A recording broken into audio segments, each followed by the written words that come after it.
there are stories about what happened. It's true. All of it.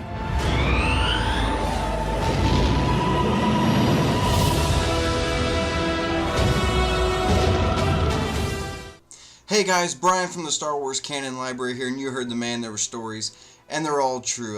We're going to be starting to do a mailbag episode, I guess you could call it, once a week. I was planning on doing it on Sundays, but it looks like I'm going to be doing it on Mondays. I tried to upload it yesterday, but I'm still actually uploading my gameplay footage from Battlefront 2, and it's actually still uploading. I started it about this time yesterday, and it's only at like 89-90%, something like that. So that should be up this evening. Probably it's going to be up before this video, so make sure to go check that out. It is playing through Battlefront 2 in one sitting. But for right now, I've got 7 questions that have been emailed to the Star Wars Canon Library, and I was only going to answer 6 of them, but we'll get to the last one. It's a little controversial. I wasn't going to answer it, but I think it needs to be touched on, and some things that need to be said. So we'll get to that one, but for right now, let's just dive right into these. Also, if you guys want to get a question on the Star Wars Canon Library, all you have to do is email it to us at starwarscanonlibrary@gmail.com. That's all you have to email it to. So, or you can always go to our website, www.starwarscanonlibrary.com, and you can also email us there from the contact page. So, let's just dive right into these. I've got 7 of them. I think I said 6 a while ago, but I've got 7 of them, I think. So here we go. Our first question this week comes from Austin Miller. That's a really good last name, bud. A good, strong last name. And Austin wants to know, do you think Rian Johnson's new trilogy could cover something like Old Republic era events, or even the backstory of Thrawn and the Chiss? Thanks for the question, Austin. That's a really good question, actually. But as cool as that would be to see, if you read everything that Lucasfilm has put out so far, talking about what this trilogy is actually going to be, it's to the point now that if you can discuss whether or not it's going to be in the trilogy, it probably isn't. From what they're saying, this is going to be an entirely new piece of Star Wars we've never seen before, that we've never even heard of before, things we've never even knew existed, so we can't speculate on whether or not what's going to be in it. It's like saying there's a color you've never seen before. Can you imagine a color you've never seen before? No, you can't, because you only know the colors you see. That's the same thing. They're putting something in this movie. This trilogy is going to be about something we don't know about. Some of the reports have even said that it could be in another galaxy. I don't know if there's any truth to those. Just take that with a grain of salt. But I have seen reports that literally the words "an entirely different galaxy" were in it. So as cool as it would be to see, Old Republic by Rian Johnson or Thrawn and the Chiss, as cool as that would be to see, I don't think it's going to be in this trilogy. If they're going to do the Old Republic thing, it's going to be that live-action television series we're getting on the Disney streaming service in 2019. Almost willing to bet money that's what that is going to be. So, as far as Thrawn and the Chiss go, if we get any more of that, it's going to be in probably novel form, possibly comic. I don't think we're going to get a live-action Thrawn. I don't see that happening. I could be completely wrong. He could pop up in 8 for all I know, but it's just not something I see happening. But thanks for the question, man. I really appreciate it. Glad to have you watching, man. Question number 2 comes from Ashley Monroe. And Ashley says, "Hey, Brian, I just found your channel, and I love what you're doing. Keep up the great work." Thanks, I appreciate that, Ashley. My question is, do we know anything about what part Maz could play in The Last Jedi? Thanks, and may the Force be with you. As of now, no. We haven't even seen Maz from The Last Jedi. She hasn't been in any of the trailers. We haven't heard if she like Lupita Nyong'o wasn't even at Celebration or D23 talking about her character, which tells me it's probably going to be a smaller role like it was in The Force Awakens. But you can always get Easter eggs and tidbits of information from the weirdest places sometimes. Anybody who watches the Star Wars Canon Library knows I'm a big collector of the Black Series. I've got all my Black Series figures up here on the wall. And I actually, a couple weeks ago, picked up the Maz Kanata figure. And if you look on the back of it, it actually has a little description about what Maz could be up to in Episode 8. And it actually says, the destruction of her castle has forced Maz to become more mobile and take a more hands-on and blasters firing role in the turbulent criminal underworld. She offers help in the struggle against the First Order by pointing the Resistance towards a mysterious new ally. I wonder who that could be. Couldn't possibly be Benicio del Toro, but anyway. But that's all we know of Maz at this point. She's lost her castle in The Force Awakens, so at this point she's on the run. She's probably with the Resistance, if I was guessing.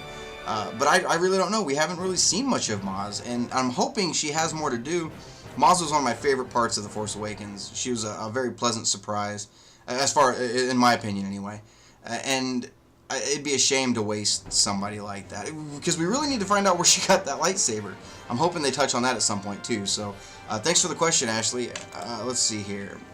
Question number 3 comes from Markus Brooks, and Marcus says, how did you first learn of Disney buying Lucasfilm, and what were your initial thoughts? Love your channel. Thanks, man. I appreciate it.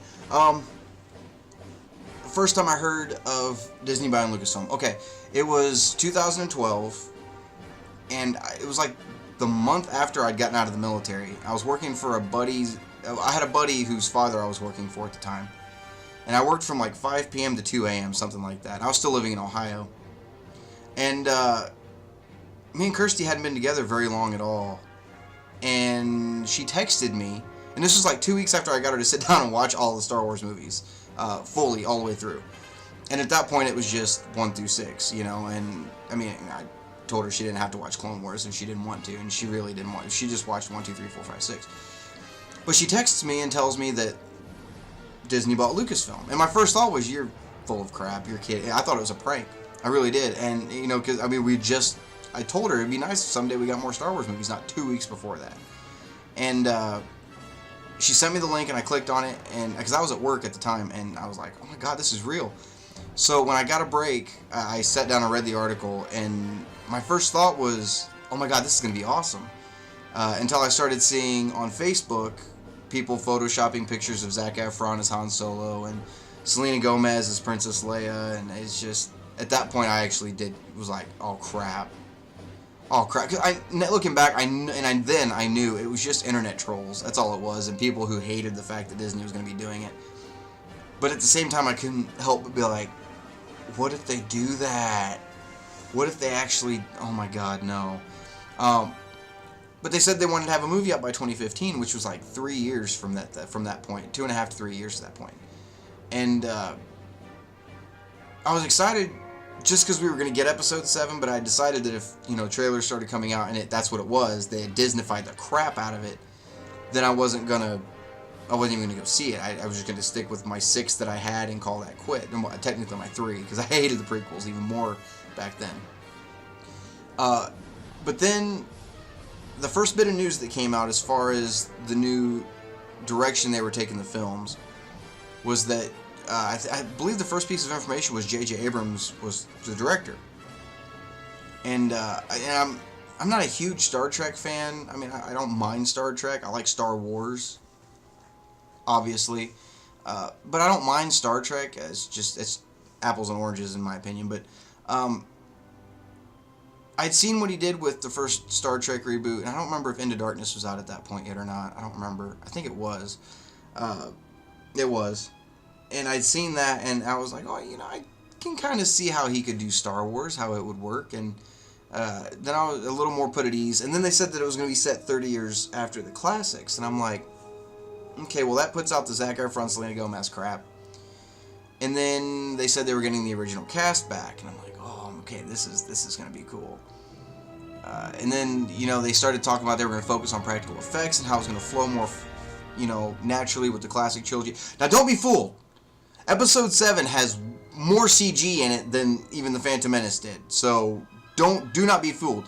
It's just the fact that they made most of the creatures practical. Like the steel pickers on Jakku, the birds that were pecking at the metal.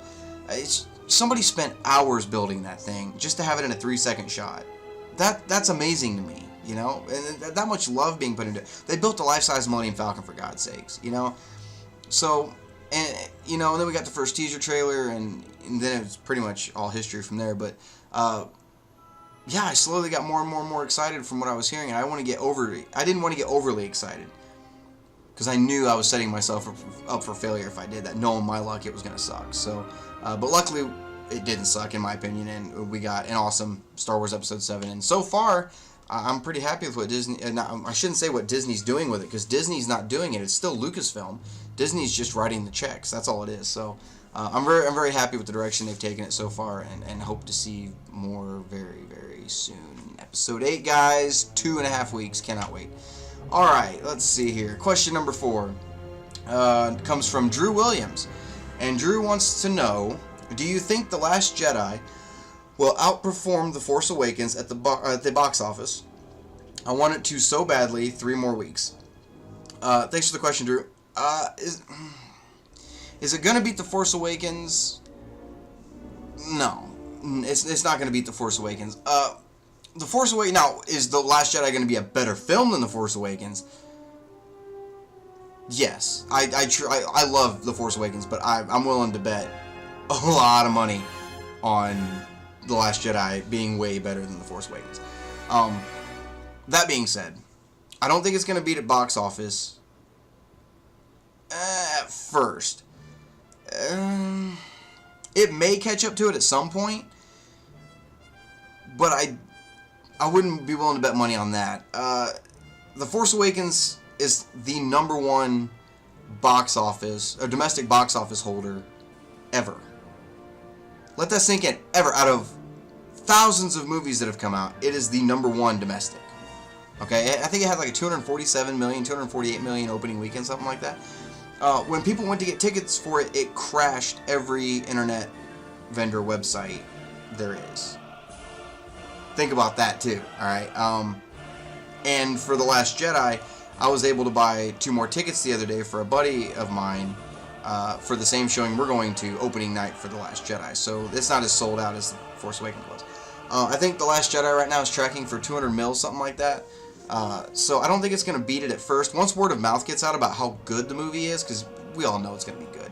For God's sakes, they gave Rian Johnson his own trilogy, so this is going to be a good one.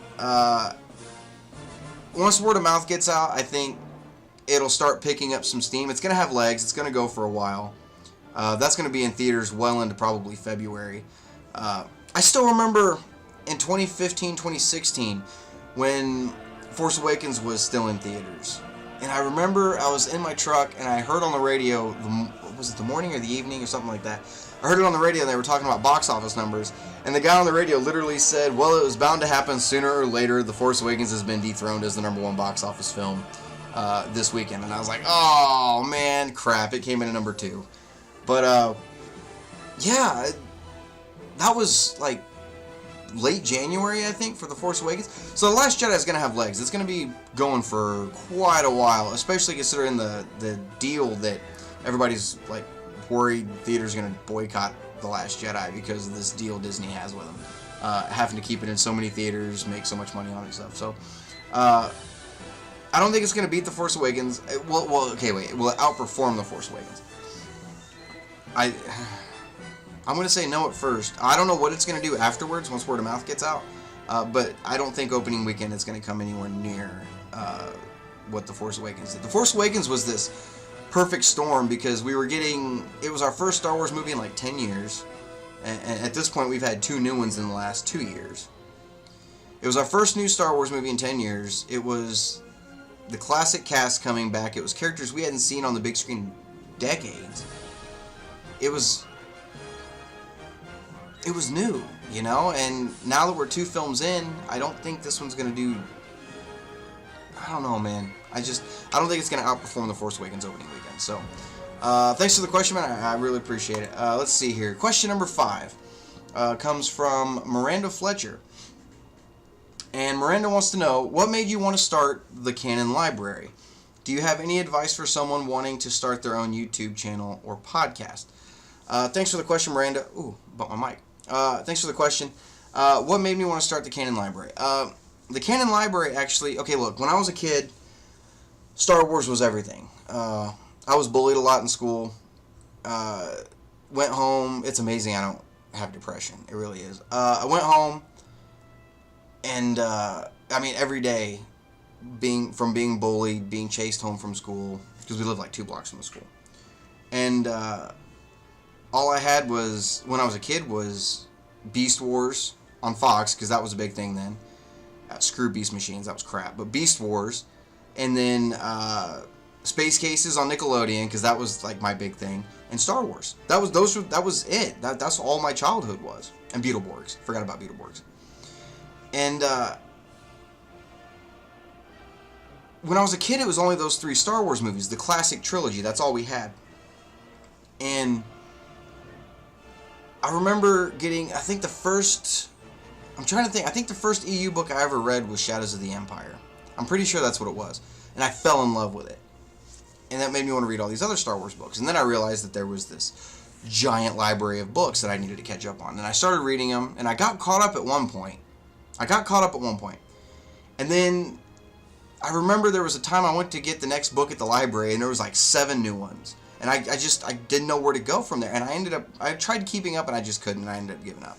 Because at that point, we had the prequels then, and that was new Star Wars. Well, they weren't good Star Wars movies, in my opinion, but they were Star Wars movies coming out and stuff like that. So I ended up giving up on the EU. Now, when Disney bought Lucasfilm, and they said they were going to do this big cohesive canon, or all the novels were going to tie together, and all the films, and all the games, and the comics, and everything was going to be one, big amalgamation of story, I was like, this is my chance. This is how I can keep up on everything now. Stuff that actually did happen.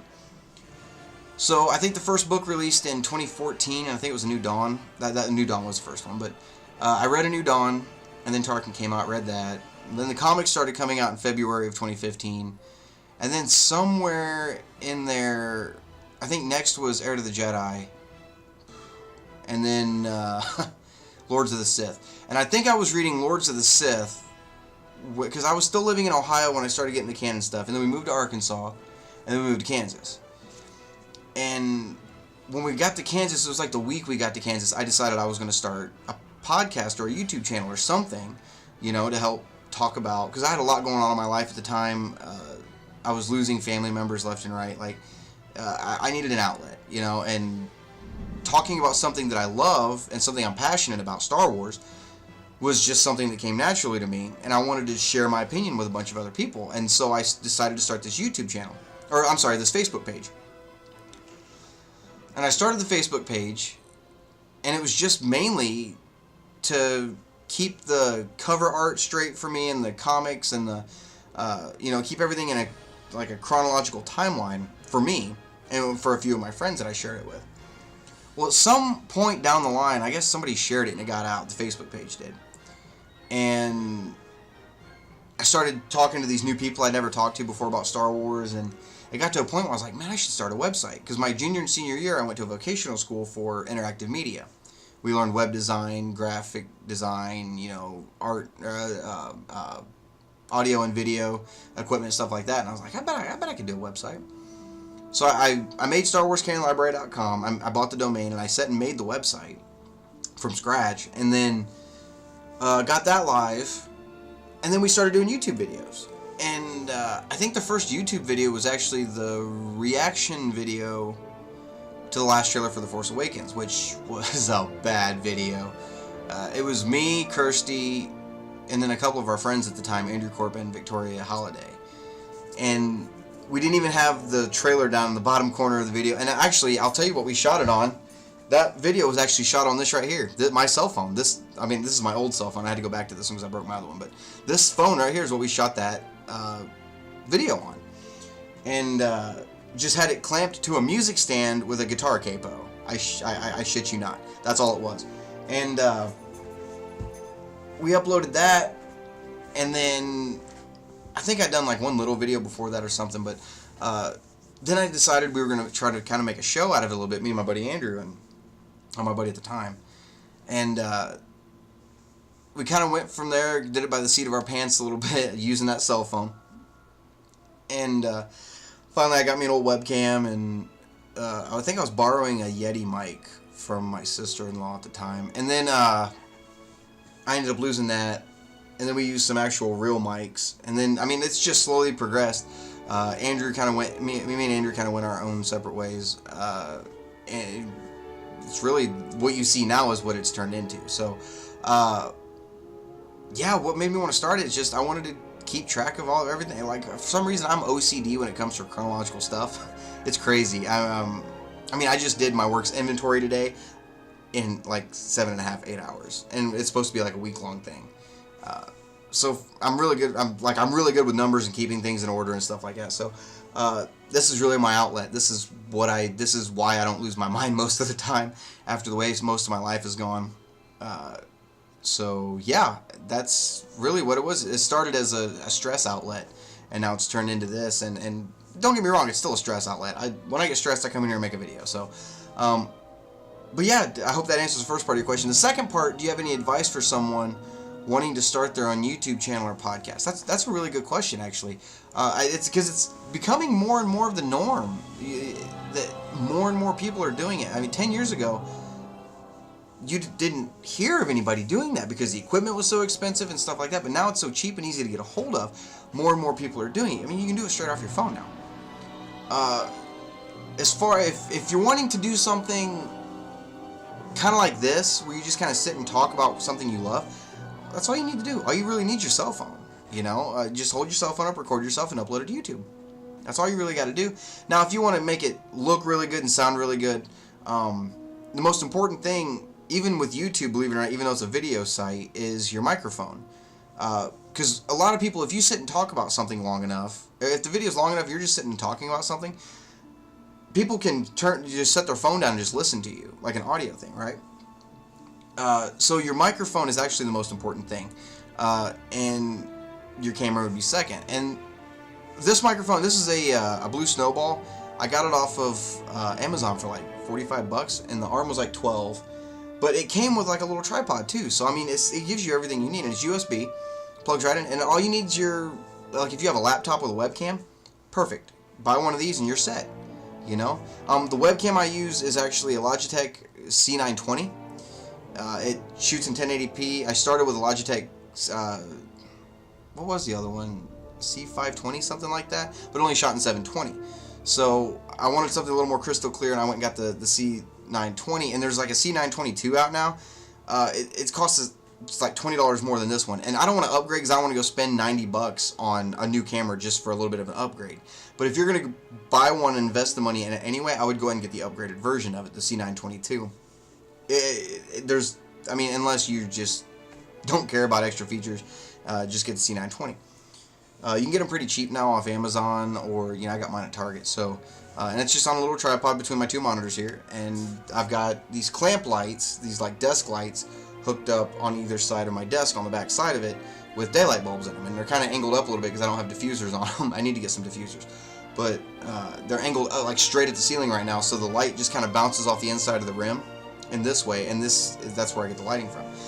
That's really all you need. That's what I use anyway. I've bought it one piece at a time over a couple years. Slowly got it to where I want, and there's still things I would like to get for it and stuff like that. The diffusers for the light, so I can actually get them right on me and stuff. But and at some point I'd like to get a USB mixer, so I can actually do some audio stuff, audio only stuff with some music backgrounds and stuff like that. I wouldn't mind getting one of those. But yeah, it's very easy to get going. You can start with something as simple as your phone. Just talk about something you love. Talk about something you know a little bit about. Talk about something you're passionate about, and don't rush it. Don't try to rush. Don't try to get 1 million subscribers overnight. It's not going to happen. I've been going for 2 years, and I'm at like 550 subscribers. Well, I'm not out for the most subscribers, though. I'm out for the best subscribers. People who actually care about my opinion. People who respect an opinion, whether they agree with you or not. And you're going to have people comment and say, your video looks so unprofessional, you're never going to get anywhere. Just ignore them. Seriously, you don't need people like that, okay? Focus on the people who are being positive. Wow, great video, I completely agree. I don't really agree with you, but here's my point of view. Awesome video, Those are the people you want to interact with. Those are the people you want following you, Forget about the negatives. No matter what you do, no matter how professional your video looks, you're going to have negative people, okay? Just ignore them, all right? Don't rush it. Don't get discouraged, okay? It does take time. It's not going to happen overnight. So that's really the only advice I can give. I mean, I've only been doing it for like 2.5 years, so I'm still learning. You know, I'm still, once in a while, I'll learn how to do something new on my hit film and a new effect, and I'm like, oh, I bet I can integrate that in an intro video somewhere, and I'll redo my whole intro video, just throw hyperspace effect in it somewhere, which I did do like 3 or 4 months ago. So if you don't believe me, go back and watch the intro video to this. But yeah, it's that simple. So like I said, don't sweat it. Just talk about something you love, and just be you. Just be yourself. So it's that simple. Thanks for the question, Miranda. I'm really glad to have you as a follower. Let's see here. Question number 6 comes from Mike Barrie. And Mike asks, how do you think they will kill Leia off in The Last Jedi? Whew, dark. Do you think it will be Kylo? Love the channel. Keep up the great work. Thanks, Mike. I appreciate it.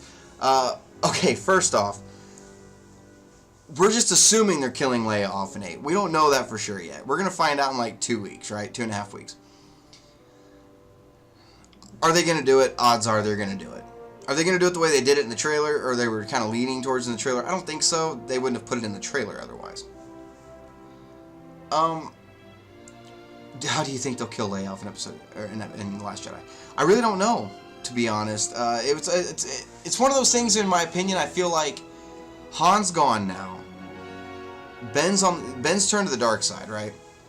So really, Leia, as far as personal life goes, really doesn't have much. You know, she's got Luke. That's it. And depending on what happens to Luke, we could see Leia lose the will to live. No, I'm just kidding. I don't really think that's going to happen. But do I think it's going to be Kylo? I don't think so. I have this weird theory in my head how this whole thing's going to play out in episode 8. But I don't want to tell anybody because I don't want to be really right about it, and then everybody says, you knew something and you were ruining it. Those were spoilers. I don't want to do that. I do know a couple things that I'm not supposed to know from people who have entrusted me with information that I'm not gonna defy that trust. So, but it has nothing to do with Leia, and I really don't know. Do you think it'll be Kylo? I'm gonna say no. I don't think it's gonna be Kylo at all. Will I be shocked if it's Kylo? No. Will I be shocked if she dies? No. Will I be shocked if she makes it out of the movie? No. Right now, the closer we get to it, the more I'll lean one way or the other. But right now, I'm kind of indifferent about it, to be honest. So I'm kind of just anxious for the movie to even get here. So thanks for the question, Mike. Hey, by the way, let me know in the comment section. How do you think Leia's gonna bite it in episode 8? If you do, how do you think they're gonna do it? Do you have a scene in your head, that's gonna play out or something? Let me know in the comment section below. I'd really like to see what your guys' theories are. Alright, so this brings me to the final question that I wasn't going to address, but I've decided I'm going to, and I feel like it's something that needs to be said, whether you want to hear it or not. Now, before I answer this question, I need to explain something. I'm one of these people that I'm very opinionated when it comes to a lot of things. Don't get me started on politics. I'm very opinionated when it comes to a lot of things. And when I have an opinion that I'm very passionate about, I'm going to tell you exactly how the hell I feel. And if you don't like my opinion, that's fine. You don't like my opinion. You don't have to watch me. You're not going to hurt my feelings, alright? This goes back to what I was saying earlier about looking for subscribers who value other people's opinions, whether they agree with them or not. You can respectfully disagree with somebody, You don't have to make it personal every time. So, with this topic, I have an opinion that differs from a lot of people's, and if you don't like my opinion, and you don't want to listen to what I have to say anymore, that's fine. You can go somewhere else. But if you want to have a conversation about it, a respectful debate, I'm all for that. I'm all for that. I will always respect your opinions, and I would like it if everybody would respect mine. So with that being said, I'm going to touch on this topic, and I swore I wasn't going to do it on this channel, but I'm going to have to, because I'm just going to have to. The last question of the night, question number 7, comes from Carrie Ringwald. I think I said your name right. And Carrie says, are you as upset as everyone else over EA's obvious hatred for Star Wars fans and their microtransactions in Battlefront 2? Alright. First off, I'm going to break your question down. Are you as upset as everyone else over EA's obvious hatred for Star Wars fans? I don't know where you're getting that from. I don't know where it looks like we're getting obvious hatred from EA. Show me one time EA has expressed any hatred towards Star Wars fans. Show me once, alright? So that's out. Obvious is not that obvious. If they hated us, they wouldn't have made the last two Battlefronts some of the most detailed games, detailed heavy games I've ever seen. I'm just saying, they wouldn't have put the work into it. So, since that's not a non-thing, I'm going to alter your question a little bit. And I'm going to answer the question, are you as upset as everyone else over EA's microtransactions in Battlefront 2? That's the question I'm going to answer. Alright. You're entitled to your opinion, Carrie. You are entitled to your opinion. Okay? And if that's the way you feel, that's the way you feel. But you're not entitled to your own facts. Okay? The hatred thing it's not even a thing. I promise you that. As far as the microtransactions go in Battlefront 2, honestly, I don't see a problem with it. I really don't, okay? And here's why. Hear me out long enough. I always have to hear everybody else out. Please hear me out, okay? The microtransactions in Battlefront 2 are optional. Nobody has a gun to your head. Nobody is sitting in your living room with a gun pointed at you saying, buy those crystals so that you can buy random packs. Nobody has a gun to your head. Is it kind of crappy the way it works? Yeah, kind of. Is it illegal? Not really. Everybody's trying to say it's gambling, but it's no different than going and getting a pack of Magic cards, a booster pack. I play Magic. When I get a booster pack, do I always get something really good? No. And I know that going into it, but I still spend my money on it. Alright? I bought Battlefront like a week and a half ago. Kind of had to review it for the channel. And I've been playing it for like a week and a half, and I love it. I absolutely love it. I've already unlocked all the characters. You know, I'm working on these battle scenarios. I've got 3 stars on all the light side except for the last one. I've got 2 stars, and that one's driving me nuts. I've been playing the game for a week and a half, and have I spent another penny on the game since I bought it? Have I spent one extra penny on crystals, or because I know they've taken the ability down. I know that. But had they been out, it doesn't matter to me. I haven't spent a penny on it, and I'm happy with it. I'm so happy with that game. It's fun. I have a blast with it.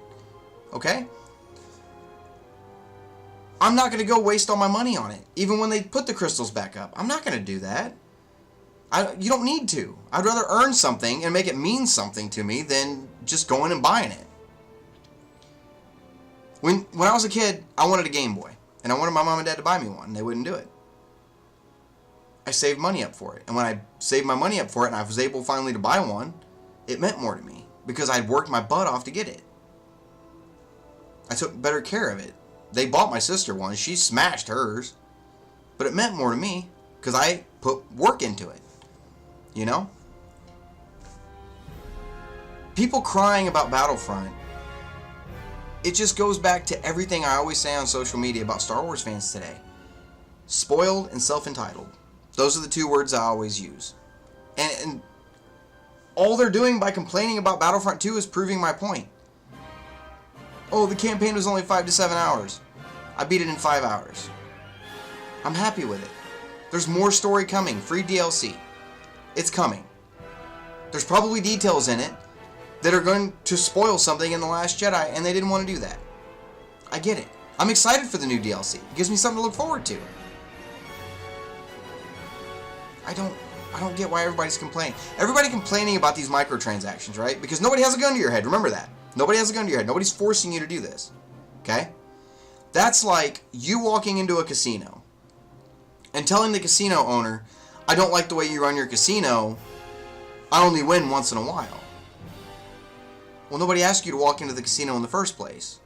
Alright? And then that's like complaining, we need to shut this place down, this casino down, because I didn't win here. Nobody else should be able to do it if I'm not winning here. That's not fair. They win, but I don't. That's what you sound like. Nobody forced you to walk into the casino in the first place. Nobody's twisting your arm telling you to buy this game. If you don't want to buy the game and support the company, don't buy it. It's that simple. Don't victimize yourself, though, because, oh, I can't buy the game because they did that. Yes, you can. You can still buy it and have fun. You want to know something else I've seen on the game? I've seen people wrecking level 4 Darth Vaders on there with just the basic equipment you get at the beginning of the game. I've seen people wrecking level 4 Darth Vader. It's not about what you have, it's about how you use it. Okay?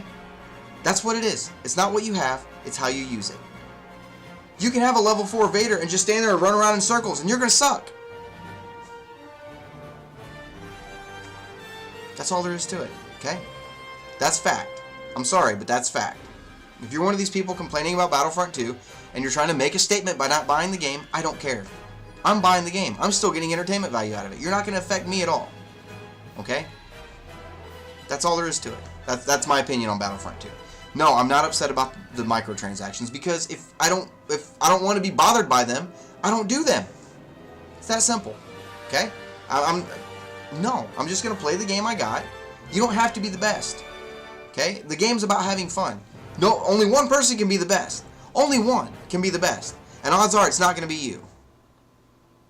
It's going to be some 12-year-old kid living in his parents' house still, and his mommy and daddy are going to buy him everything on that game. That's what it's going to be. Some kid in Indiana is probably going to lose his freaking mind until his parents let him buy everything.